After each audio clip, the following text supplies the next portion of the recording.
Now, as a quick aside, you may be thinking, well, if it's like a major 7 chord, wouldn't it make more sense to use the 1, 5, and the 7? Well, let's listen to that real quick. Let's go back to that Motown example that we did. Check this out.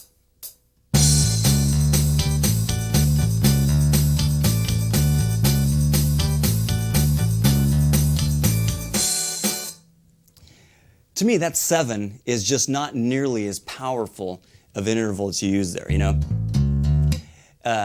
If you're doing more of a jazzier thing where it really is, it's a major 7 type of feel, I'd perhaps opt to use the 1 and the 5, and maybe during a couple of embellishments just really kind of allude to that 7. Check this out.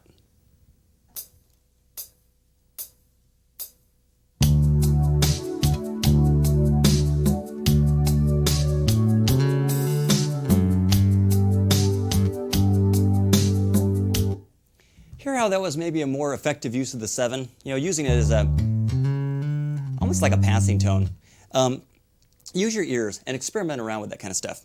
With a minor chord, the meat and potatoes intervals are generally the root, the 5 below, and the flat 7 below. Okay? Let's check out what that would sound like in a groove.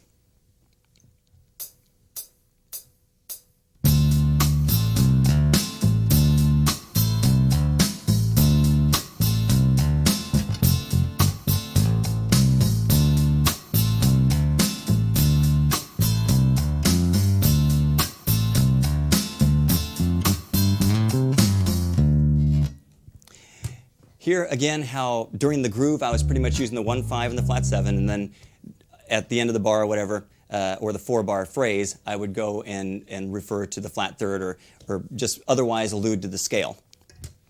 With a dominant 7th chord, you know, your D7, that kind of a sound, those meat and potatoes intervals are the 1, the 5 below, and the flat 7. Sounds kind of familiar, right? It's like, well, wait. Weren't those the same intervals that we used for the minor 7? Well, how does that work?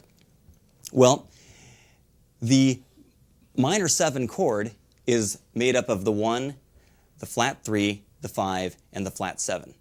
The dominant 7th chord is made up of the 1, 3, the 5, and the flat 7. So you see the only difference is the third, and we're not alluding to the third at all with these meat and potatoes intervals. So it's with your embellishments that you clarify whether or not it's a dominant 7 or whatever.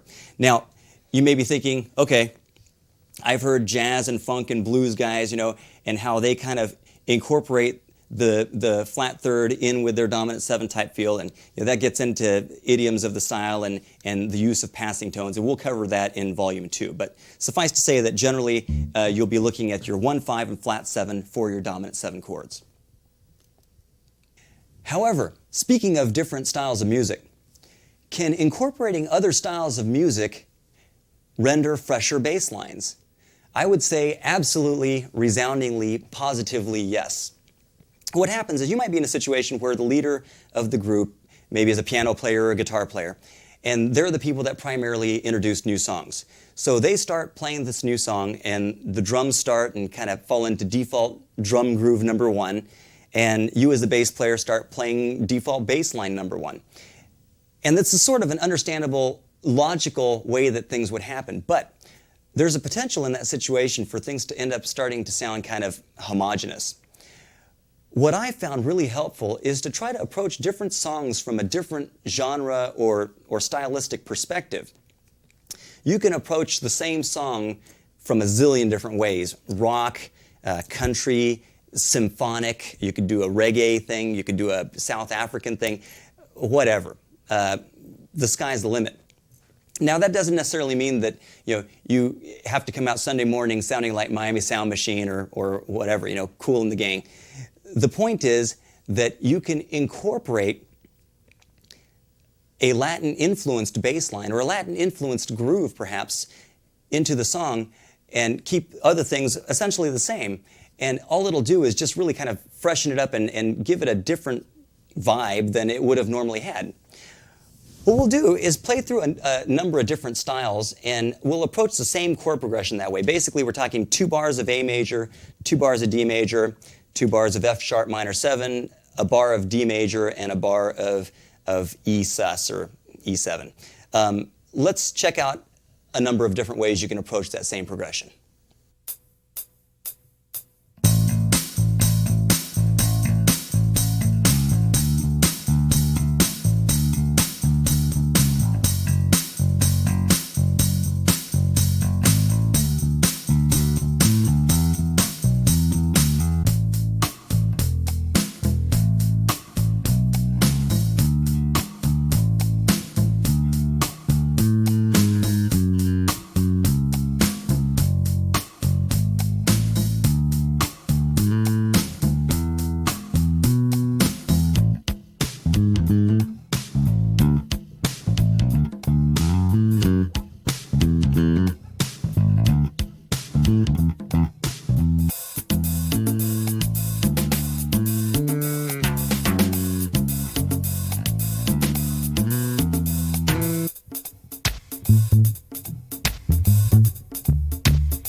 Okay, different feels for the same chord progression, right?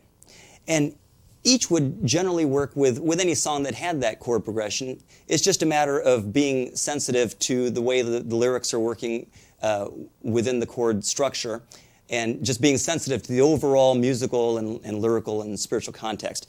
In those examples, I'm probably playing a little bit busier than I normally would, simply because this is a bass video and we can.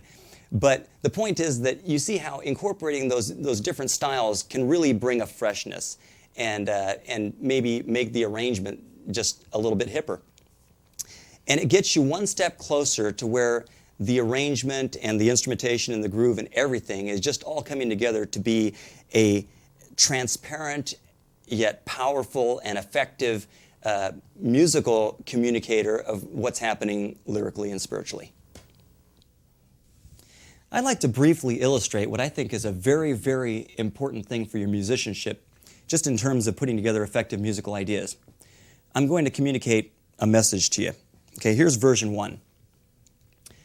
I went down to see the ocean. I went down to see the ocean. I went down to see the ocean. Version 2 would be something like, I went down to see the ocean. Can I have some gravy on the side with that? Flight 192, you're cleared for takeoff. I can't tell you how much I like donuts. Do penguins live on the North Pole or the South Pole? Version 3 would be something like, I went down to see the ocean, and the sun was setting on the horizon, and the colors off the sea were just breathtaking. And as I heard the crash of the waves and the rocks in the distance, it occurred to me in that brief moment that I had truly caught a glimpse of God's creative genius. Version 1 was obviously excessively repetitious, right? It was, I went down to see the ocean ad nauseum. Version 2 was excessive variation. It was basically, I was making a bunch of random statements that didn't have any sort of discernible motive or intent, and all it really did was communicate that I need some intervention in my life on the part of psychiatric staff. And version 3 was more of a thematic type approach to the statement I'm trying to make. I started out by talking about the fact that I went down to see the ocean, and everything else was sort of leading into and supporting that, leading to the final point that I'd had, a real cool moment with God. What, might you ask, does this have to do with music? It has everything to do with music. Musically, if you communicate with constant repetition then what happens is it ends up starting to sound kind of devoid of any sort of meaningful human element or interaction. It's just sort of machine-like. That's obviously a generalization. You know, if you have techno music or something, that might be what you're going for. But the point is that it's generally rather limited in what it's communicating. Version 2, or the excessive variation, ends up giving people way too many things to try to grab as you're throwing them, throwing these ideas by people. You know, if you're constantly varying your bass line, there's nothing for the listener to really sink their teeth into and grasp or assimilate. It's just too much stuff. In a wonderful place, sort of between all those, is the whole idea of playing thematically or playing, establishing a motif. What you want to do is come up with a bass line that you've gotten rid of all the fluff, essentially, and it's based on this specific rhythmic figure. It's using these specific notes, and I'm going to be playing it over the A section of this tune. And then when the B section comes, I'm going to be maybe using these different notes based on this other rhythmic figure. And as the song develops, you just sort of expound upon those things and embellish within those parts. And that would be essentially the theme of your approach to composing this bass line. Think back to the different groove examples that we did earlier. We'll look at the same chord progression, okay? See if this strikes you a little differently or communicates something a little differently to you. We won't play with drums so you can really tell what I'm doing, okay? Here we go.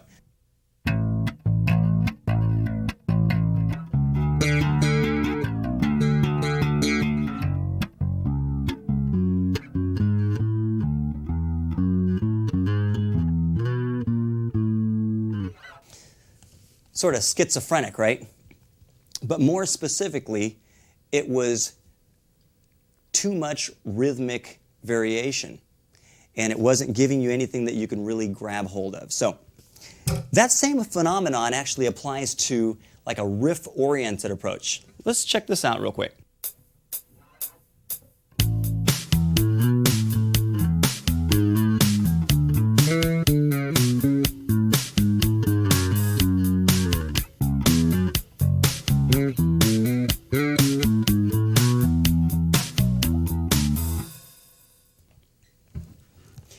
If I asked you to hum back even a bar's worth of that, you'd probably have a tough time, right? That's not to say that you want to create the bass lines that everybody wants to hum. You play the bass lines that make the whole world sing. That's not what we're going for. The point is that as you play using that thematic approach where you're establishing a motif with your bass, it creates that solid foundation for the worship time in terms of the musical component to it. And it's something that people perceive whether they're musical or not. A couple of other things to touch on real quick. The whole idea of playing as sparsely as possible. You don't need to play every note of every scale that go with the chords of the song. Quite to the contrary, most of the time your most effective bass lines are the ones that kind of get rid of all the fluff, and they're just the notes that really matter. And they're played just with good time and good phrasing and just really in the pocket, okay? Let's play through a couple of contrasting examples to illustrate that.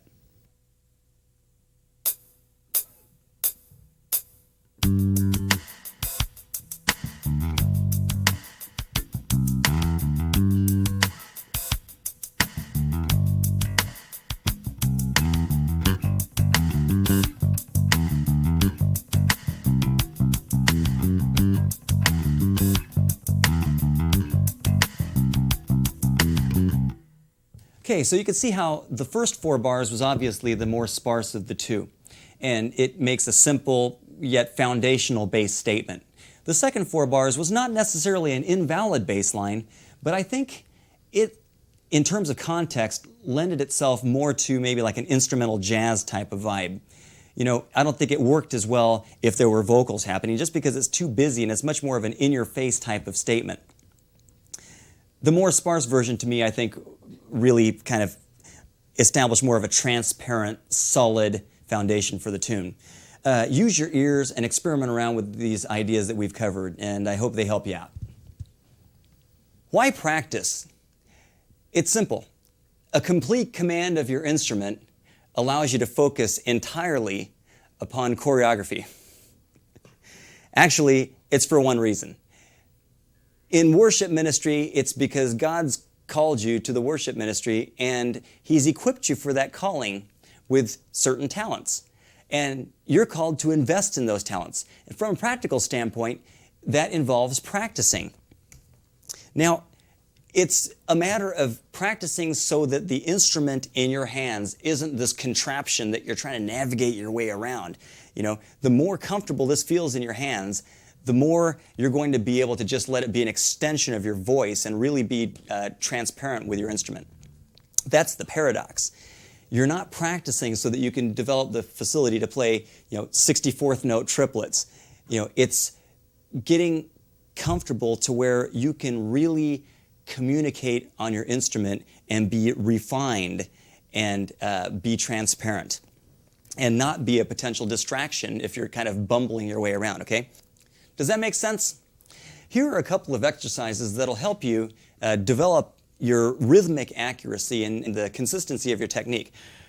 I'm going to be using the Roland PMA-5 in this case just for a click track, but I wanted to point it out because most of the the groove examples that we've gone over in this video have been pretty much preset patterns right from the Roland PMA-5. It's a great unit for composition or practicing or arranging. But anyway, we'll get a click track going here. And what we're going to do is use your left hand, just mute all the strings so it's just like a thud, okay?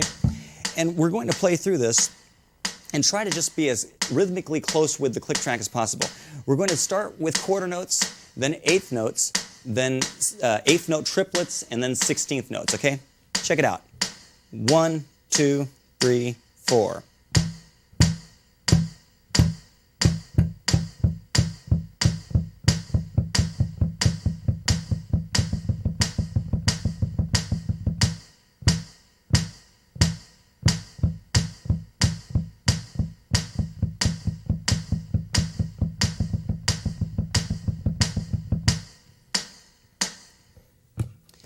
You want to do that till you're comfortable and you're pretty close with what's happening rhythmically. You may be thinking that once you get that down, turn up the beats per minute and get it so that it's even faster. And actually, you want to go the other direction. Slow each time you can get it so that you're rhythmically accurate with it. Start slowing down the tempo and try it again. What happens is the slower the tempo, the better your internal sense of time and subdivision needs to be because the machine is giving you less information about where the pulse is, okay? That's really challenging. Working with a metronome is really sort of the musical equivalent to eating your vegetables. It's not quite as much fun as just jamming, but it's really good for you and it really kind of establishes your own internal sense of time so that you have a good point of reference when you're playing with the drummer to know whether or not the drummer's swimming, okay? Okay, the next step in that exercise is to start incorporating string skipping in with that line you're playing. And what you want to do, it kind of makes your right hand have to start keeping rhythmically consistent while you're jumping between strings. Play the first bar of that exercise on your E, second bar on your A, third on your D, fourth on your G. Okay, sounds like this. 1, 2, 3, 4.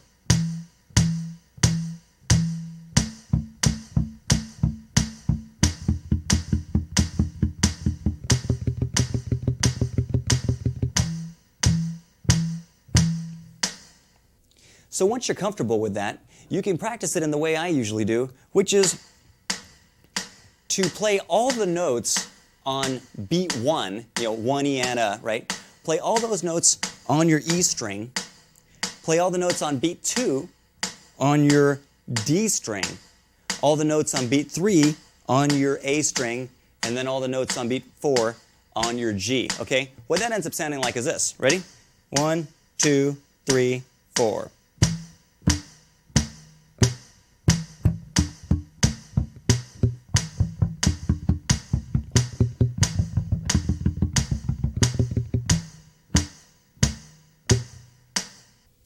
And so on. I really encourage you to go back and record your playing and see if there are areas in your playing that maybe you should spend some time focusing on and just really targeting those areas. What you'll find also is that those tapes will serve as a source of encouragement for you. You'll go back and listen to tapes that you made 6 months ago compared to the tapes you made last night and realize that you've made a lot of progress, okay? So focus on these things. I think they'll really help you grow as a musician. The use of effects in worship can be very effective, no pun intended. It's just another thing that you can kind of use as a color in your palette to apply to the musical canvas, so to speak. There are a couple of effects that I think are particularly useful in the worship setting. Let me talk about those real quickly. The chorus sound, I don't know if you're familiar with that, but it gives it a swirling kind of a singing quality. It's really effective and useful in the worship context. I'm using a Boss bass chorus pedal. And here's version A that's just kind of a dry version with no effect.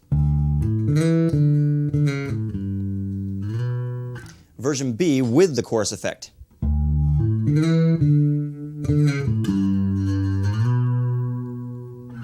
Hear how it kind of smooths it out and makes it kind of sing? You might want to mess around with that. And it's actually something that you'll hear a lot actually with slap bass. Here's dry slap bass. With chorusing.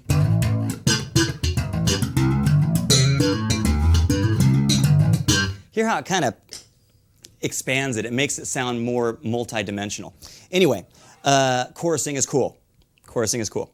I'd like to also mention the Boss SYB3 bass synthesizer pedal. It's something that you'll want to use and apply sparingly, but it's actually a very hip effect.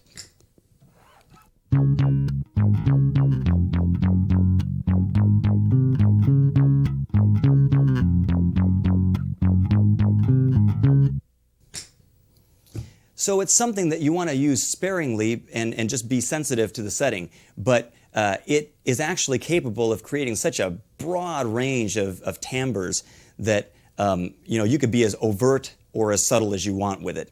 It's very cool. Another thing you can do with this pedal that's actually pretty cool, it's got a bunch of different sounds. Let me show you one other thing.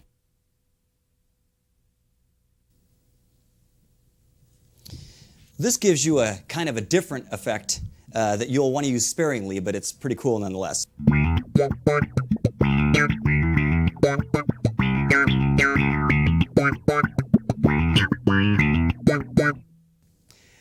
The SYB3 by Roland is a really